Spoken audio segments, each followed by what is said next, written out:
fuel economy. Now, but I would like to rub in a few simple rules which must be observed.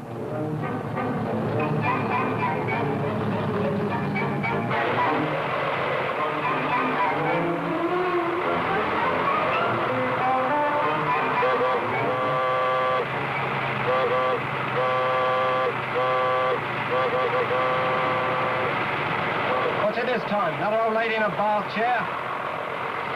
Phew. 6:45 already. The gaffer's been waiting for me since 5. He won't have Billy off. Try putting your foot down. Don't talk daft. It's like stepping into a rice pudding. Nice fat repair bill too, the sound of things. Serve him right. Should have had her in weeks ago. Thank chump. No thanks, mate. You know, Grimshaw all over. Work 'em till they drop. That's his motto. Us too, if we let him. No, fair's fair. He treated me all right when I was off sick last winter. Oh, why shouldn't he? Didn't cost him nothing. We get our maintenance on the national law. Well, trot out, chum. Here's where I get off. It's quicker to walk, and quieter. I don't stop her altogether. She might never move again.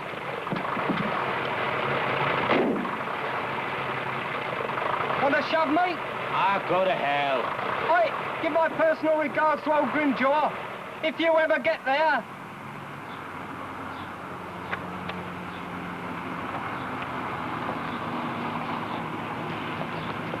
I'm sorry about this, Benson. Blast that Joe. I wonder what the devil's happened to him. Held up somewhere, perhaps? Good night, Mr. Benson. Good night, Jim. Well, that's done it. You'll not be making a start on her today. Afraid not, Mr. Grimshaw. I did suggest bringing her in first thing this morning. What, and waste a whole day? You must think that I'm made of money. Tomorrow morning, then. I'd sooner hand over the truck tonight if you don't mind hanging on. Shall we give him another 5 minutes? Sure. What's 5 minutes? Well, I've waited over 5 months for a chance to check her over. So you've said before, twice. But let me remind you, young man, that I'm not one of those chromium-plated customers of yours. My equipment has to earn its keep. Mr. Grimshaw... I don't pretend to be an engineer, but what I say is this. If an engine's pulling well, don't meddle with it. That's common sense, isn't it? Fine, if your luck holds. But it looks as if yours had run out. How do you mean? Well, that is your truck, isn't it? God bless my soul. I thought you said you were going to be here at 5 o'clock, Joe. 5? Lucky to get here at all. Just listen to her. Well, what is there to listen to? She's running, isn't she? All right, come on then, and hang on a minute or two, and I'll give you a lift home. Now, leave her running, please.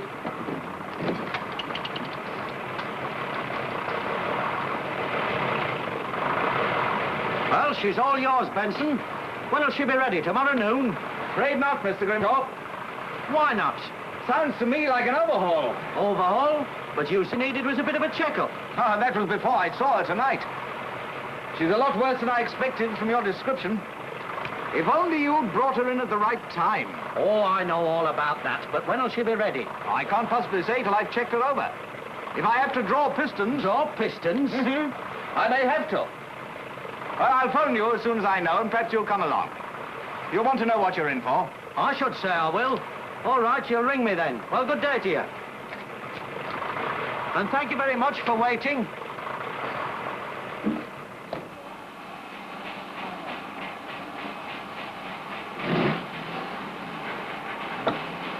This mine? Hello, Mr. Grimshaw. Yes, it's all yours. Pretty, isn't it?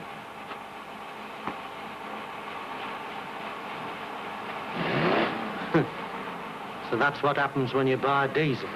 What can happen to a diesel if it's not fairly treated? At least you can't blame me for that lot. Changed the oil and oil filter, regular as clockwork. Must have been a dud batch. Now, you'll have to take that one up with the oil company. And I will. Well, you won't have long to wait. Mr. Lawrence ought to be here any time. You deal with him, don't you? For Derv, I do. Not oil. Anyway, there's something else I want to show you. Mind if I lead the way?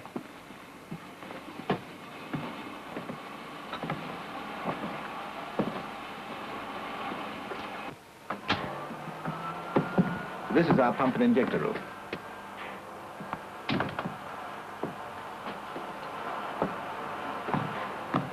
You know what this is? Injector, I suppose. This mine, too? Yes, one of your injectors. Take a good look at it. See all those deposits caked up around the nozzle? Can you wonder you've had trouble? Well, it looks all right to me. Bit dirty looking, that's all. Think so? Let me show you something. This is the same type of nozzle as yours, only it's in good order. Watch. Now, that's a sort of fuel injection pattern, but your injector ought to be pushing into the combustion chamber. Well, it's right pretty, isn't it? Now, I'll show you what yours looks like. Well, don't try and make it look too bad, will you? Don't worry, I won't. Now, see what I mean? All over the shop. A couple of holes completely blocked, and dribbling at the seat as well. Well, now do you see why I wanted the truck in months ago? Well, I'm beginning to. And the other 5 are just about as bad. By the way, what did you say the mileage was since I last set eyes on it? Oh, about 42,000. Well, you certainly have asked for it, Mr. Grimshaw. I've told you before, my gear has to earn its keep. I can't spare the truck just when the book says I must. Pity. You could have saved yourself some money. Yeah, that's what they all say, but can you prove it? Remember you saying you didn't claim to be an engineer? Will you put up with a bit of a lecture? I'll put up with anything you like if it'll save us a bit of brass. Okay. I think we'd better get this pump of yours on the tester first. Jerry, put Mr. Grimshaw's pump on the rig, will you? We'll be back in a few minutes. Well, what are we going to do now, then? I've got a sectioned engine I want you to see. Might as well start at the beginning. Oh, well, just as you like.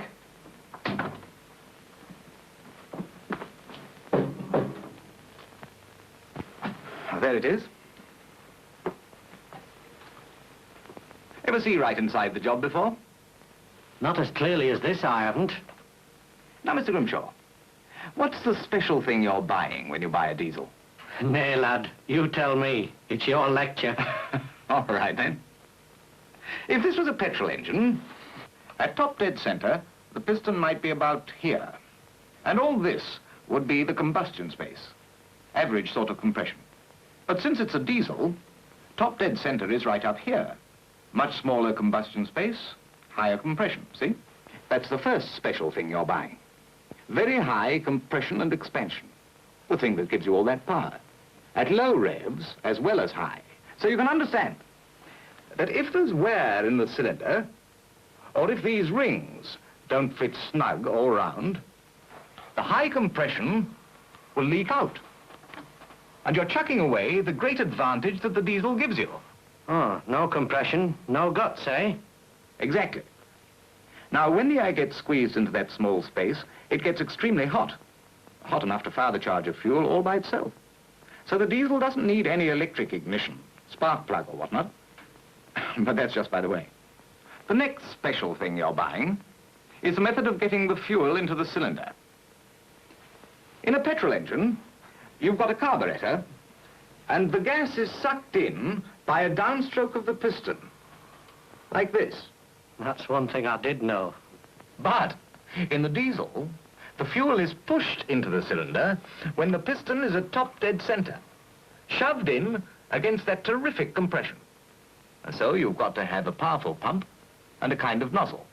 Now, this happens to be a 2-cylinder job, or injectors, to give them their proper names. One for each cylinder.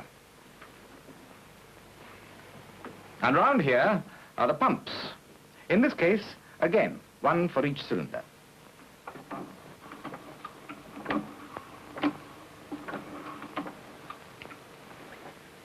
Now, yours is a multi-pump, like this. Yes, that's the dead spit of mine. And this is the crux of the whole thing. Your diesel can only work well if your pump unit and your injectors go on metering and pushing fuel properly into every cylinder against that very high compression with absolute regularity and in absolute equal quantities. Ah, has that given you a better idea how important your pump and particularly your injectors are? Yes, it has. Cigarette? No, thanks, I'm a pipe smoker. Ever seen these things being made? No. I think you'd be astonished at the amount of work that goes into them. Just take a look at those tiny holes in the nozzle. I'm blessed if I can see any holes. Perhaps this will help you. See him now? Well, I think so. Well, imagine the precision that's needed to drill holes like that. 4 of them to each nozzle. Every hole in exactly the right place. And each hole only 1/10th of an inch in diameter. You almost need a magnifying glass to see the drill they use. And it's no use having the holes just right if the nozzles themselves are not made with absolute precision. In fact, precision and constant checking at every stage are the keynotes. The injector simply wouldn't work unless it was dead right. And of course, the same care goes into the making of the needles. But it's when they come to match up the needles and the nozzles that the real job begins. First, the nozzles are given a high surface finish. Lapping, they call it. Then the inside measurements are checked and the needed. The seatings of the needles are given a similar high finish. Then the needles, too, are graded for minute differences in measurement. And the job of marrying needle to nozzle begins. Once they're joined, they are never separated. The fit has to be so perfect that it can only be done by feel. No machine is sensitive enough. From that moment, they become one unit, a complete injector. And each one is given a final test to make absolutely certain that the spray pattern is perfect. One spray of fuel, like a fine mist, from each of those 4 tiny holes that you can't see without a magnifying glass. Injectors are no good without the pumps, and they're every bit as well made. Take a look at that pump housing, for instance. Aye, it seems a solid enough job. It has to be. And it's made with the same precision as that small injector. It is milled, bored, multiple drilled, the threads tapped, and the finished housing given the usual careful inspection. Here again, there's no room for error. It has to be just right to take all the parts that fit into it, like the camshaft that drives the pumps. Once the shafts have been formed, they are given heat treatment to toughen them. Then they too are ground to a hair's breadth's accuracy, like all the rest. Just run your finger over those cans. Look at that lovely finish. They feel all right to me. They are. Dead right. And they've got to work the plungers, which are the heart of your pump. Remember how the needle and nozzle of your injectors were made separately and then paired off? Yes? Well, this barrel and plunger was made in much the same way. The barrels are given a high surface finish, lapping again. Then they're pulled through like a rifle barrel, and the bore is measured. A second check is made by girls peering down the barrel. They can spot faults that no machine can spot. Next come the plungers. Again, perfect finish. The plungers are now ready to be paired with their barrels. Extreme care goes into this pairing, just as it did with the injectors, and for the same reason. The fit has to be exact, because once barrel and plunger are joined, they stay that way for their lifetime. And that means the lifetime of your diesel, if they're properly looked after. Hey, now, Benson, don't rub it in. Sorry. But when you see a fine piece of precision engineering, made and assembled with the greatest care, when you know it has been tested at every stage until the completed pump works like a dream, you're apt to be a bit touchy if it's misused. Anyway, that's what you have in your diesel. As near perfection as it can be. You mean it was? Oh, well. Shall we check that pump of yours? Might as well while we're at it. Not bad at all.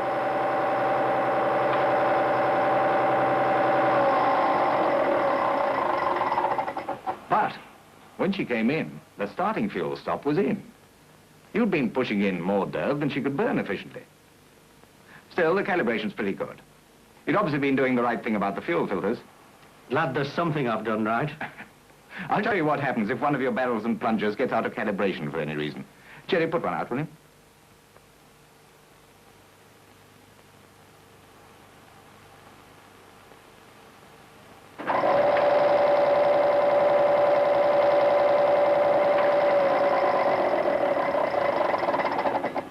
I see, it passes less fuel.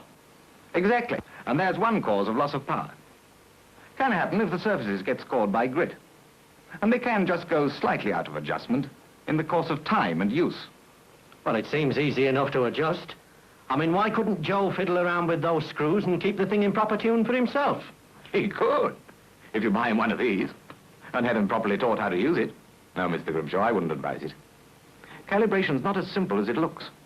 And as I told you before, putting in more fuel to a cylinder than she will ever burn can stick your rings quicker than anything. In other words, if you haven't got the tools and the know-how, well, don't muck about with it. That's about the size of it. Now, Benson, seeing that this little lecture of yours has developed into a court of inquiry about my engine here, just let's go over one or two points, eh? Fire away. Now, you reckon that most of the cause of my trouble is because I didn't give you a chance of checking my injectors, eh? Some of your trouble, anyway. All right, some of it then. But there was no wrong with me barrels and plungers, now was there? And don't say that that was more by luck than judgment. No, they were okay. Well then, that leaves the oil, doesn't it? Well, there's plenty of ring stick and wear, if that's what you mean. But damn it, man, it must be the oil. What else could it be? Morning, Mr. Grimshaw. Oh, good morning, Mr. Lawrence. Tom. Sorry I'm early. What's this about? Must be the oil? Mr. Grimshaw seems a bit concerned about the state of his engine oil. A bit concerned. I reckon I've got a strong and justifiable complaint. Oh, well, you'll have to take it up with your supplier, won't you? You can bet on that. Will you come and look at it, Mr. Lawrence? I'm not sure that I ought to, Mr. Grimshaw. I only supply your fuel, remember? Pump all right? Pretty good. We won't mention the injectors. Happy about your fuel storage, Mr. Grimshaw? Yes, and the filth, Benson. You can't catch me on that one. Mr. Grimshaw. Well, I leave him to you. He's on the warpath. I've work to do.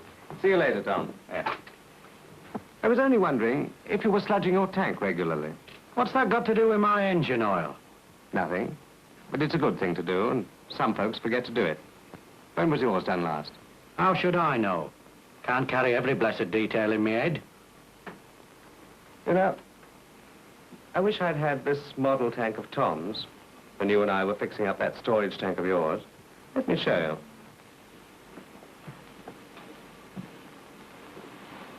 Aye, it's a pretty enough looking toy. Hey, it'd do to keep my wife's goldfish in. It's a bit more than a goldfish bowl. In fact, it's got what every fuel storage tank needs. Manhole for cleaning out. Provision for dipstick for checking levels. Vent pipe to prevent an airlock. And above all, a drain cock. See how the tank's tilted, so the sediment falls towards the drain cock. That's most important. I see, right enough. What of it? The sediment stays at the bottom, doesn't it? Out of the way of the fuel pipe? Not always, but we'll come to that in a minute. When the fuel goes into your tank, it's as clean as the oil company can make it. But it doesn't stay clean. There are things in there that are no good for fuel oil. Dust and moisture, for example. Suppose we try a couple of experiments to show you what I mean. Take a pull at your pipe and puff the smoke into this vent here, while I draw off some fuel.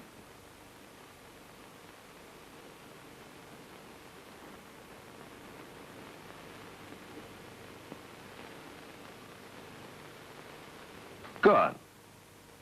Well, that's the way the dust gets in. Now add moisture. Say, steam from a kettle. See what happens? Drops of water condense on the sides of the tank. They fall into the fuel, and because they're heavier, they sink to the bottom, taking the dust with them.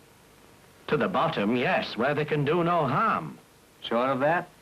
What do you suppose happens when your storage tank is refilled? The sludge doesn't stay at the bottom then, you know. Bless me soul, I never thought of that. It takes quite a time for the stuff to settle again. And if you should happen to draw any off before it is settled, well, Might as well fill up from the kitchen tap and have done with it. Of course, that's putting it a bit high. Still, you can see that it is worth draining the sludge off. Anyway, before the storage tank is refilled. Any questions? No, it's a very good demonstration, I'll grant you that. But it's got nothing to do with my engine oil. Come on. There's no harm in you looking at it while you're here.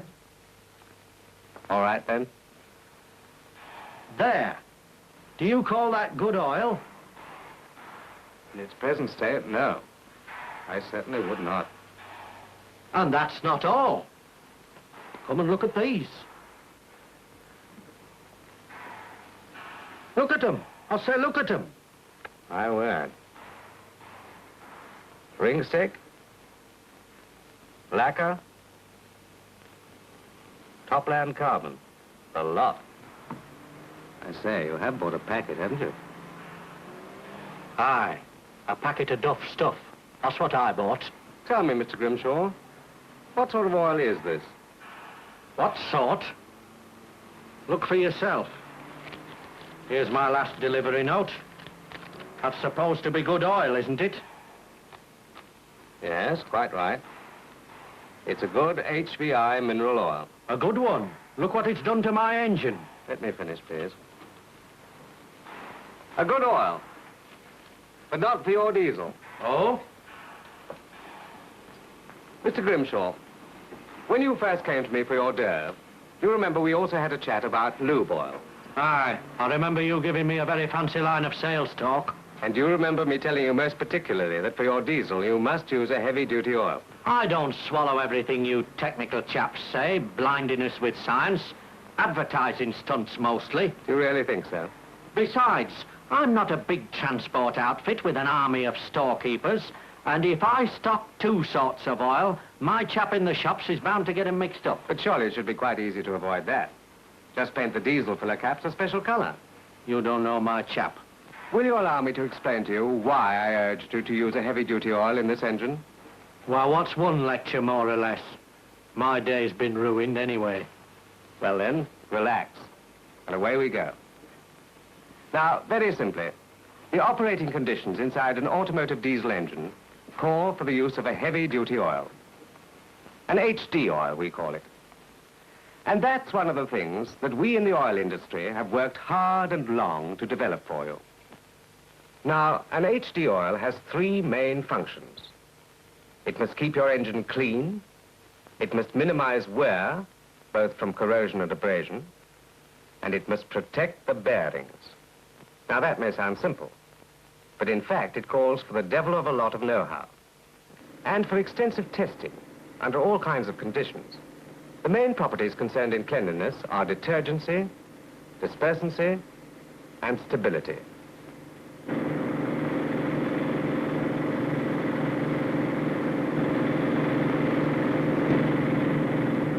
One of the tests for detergency and stability to clean engine oil under test, and then to strip and examine its condition.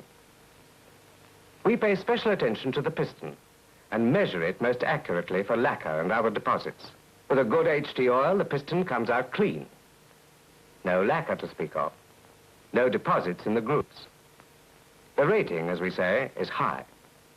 But if an unsuitable oil has been used, well, the piston will usually be heavily lacquered and the rings well and truly stuck. And don't forget, an unsuitable oil also makes for more wear in the rings and bores. Shorter engine life, in fact. In this test, the ability of an oil to minimize wear is judged by weighing the piston rings on a balance that can measure a loss of only 1/4 of an ounce. But of course, that's not the only test. Many others are carried out in the lab and in the field, in various other types of engines, and all with this one single aim in view: to find the best oil for the job, whatever the job may be. And here's another point about keeping engines clean that may interest you. We have a piece of apparatus that demonstrates the detergent and dispersant properties I was talking about. Two glass tubes, one filled with straight mineral oil, the other with HD oil, but both heavily contaminated with carbon, are put into a centrifuge. This one spins round at 10,000 revs per minute.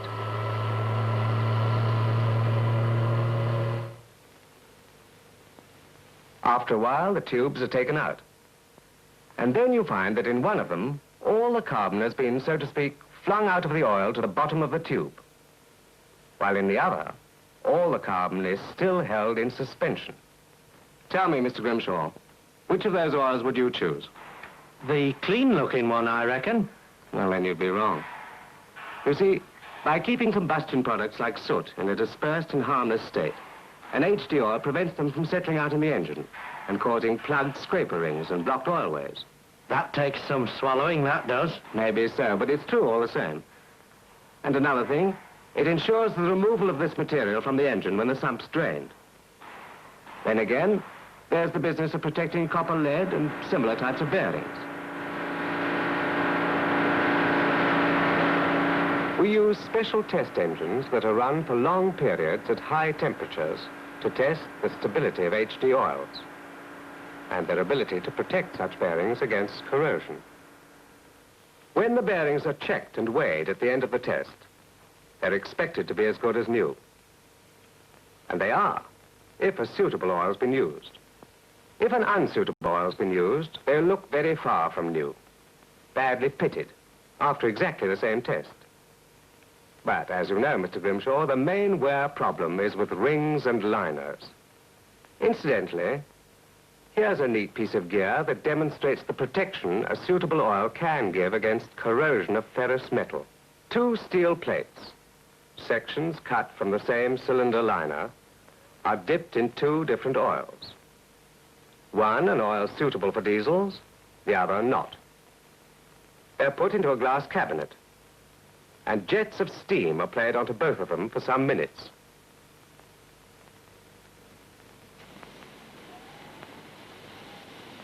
At the end of that time, you'll find that the suitable oil, the HD, has maintained a protective film, and the metal is still clean and bright.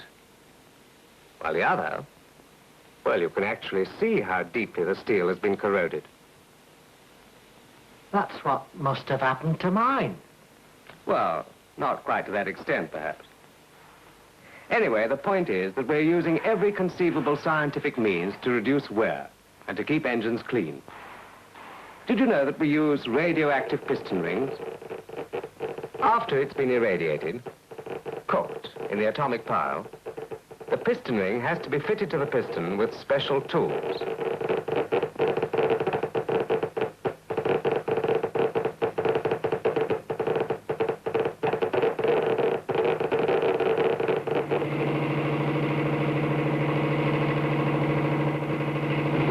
Once the engine is running, the magic begins. Minute radioactive particles are rubbed off the piston ring. They always are, you know. That's what engine wear means. The oil carries these particles into a most remarkable piece of electronic apparatus.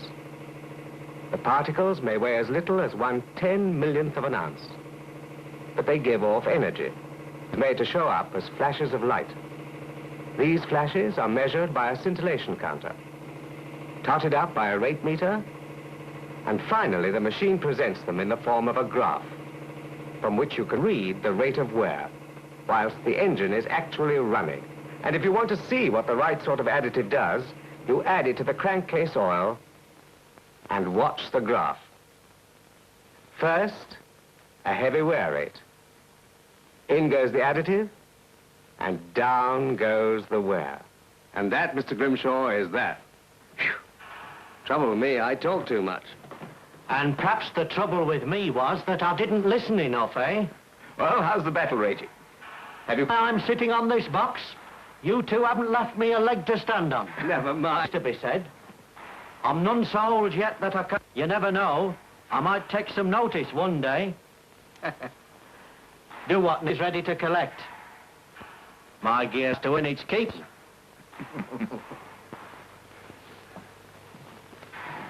Well, gentlemen, that's what happened to Grimshaw. But he learned. He's close for dirt. He's one of my most sensible customers, and one of the most satisfied. He's got 3 more diesels since then. The original's still going strong. And Joe isn't being passed anymore on hills by old ladies in bath chairs.